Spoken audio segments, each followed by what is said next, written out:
हो, काय सांगाल? महार वतन जमिनी प्रकरणाकडून आपल्याला कोर्टाकडून दिलासा मिळालेला आहे. चमेलीबाई तुकाराम तायडे या महिलेने पोलीस स्टेशनला रात्री 12 वाजता एक फिर्याद दाखल केली आणि त्या फिर्यादीमध्ये त्यांनी म्हटलेलं की माझी जमीन ही महार वतन जमीन आहे आणि ही जमीन मला फसवणूक करून दिशाभूल करून एकनाथराव खडसे आणि त्यांची मुलगी या दोघांनी माझ्याकडनं विकत घेतली. कमी किंमत दाखवली, जास्त किंमत द्यायचं ठरवलं परंतु किंमत मिळाली नाही. असं त्या खटल्याचं साधारण स्वरूप होतं.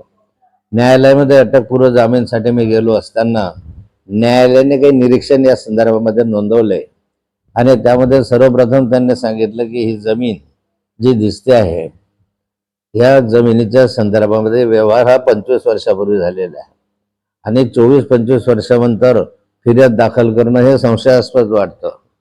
तसं जमिनीच्या संदर्भामध्ये महार वतन जमिनीच्या संदर्भामध्ये जो डिस्प्यूट आहे त्या माध्यमातून त्यांना त्याच्यामध्ये फारसं काही तथ्य आढळलं नाही आणि म्हणून त्यांनी यामध्ये ॲट्रॉसिटी ॲक्ट लागू होत नाही अशा स्वरूपाचा एक निर्णय त्याच्यामध्ये दिलेला दिसतोय. अशा बाबतीत फसवणूक झाली नाही, कोणतंही म्हणणं खरं नाही असा संशयाच्या आधारावर न्यायालयाने हा अर्ज अटकपूर्व जामिनाचा अर्ज मंजूर केलेला आहे. माझ्यावर खोटे नाटे दावे दाखल करण्याचा प्रयत्न अनेक वेळा झाला आणि हा एक राजकीय हेतूने प्रेरित अशा स्वरूपाचा दाखला आहे.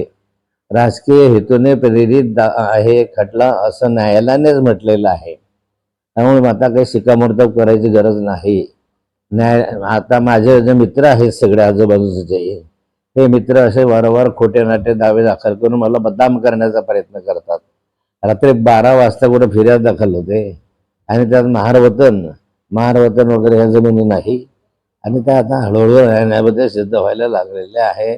मी आता अशा स्वरूपाच्या ज्या काही यांनी खोट्या केसेस माझ्यावर दाखल केलेल्या आहे त्या दाखल केलेल्या केसेस सगळ्या संदर्भामध्ये न्यायालयामध्ये लढा देणार आहे.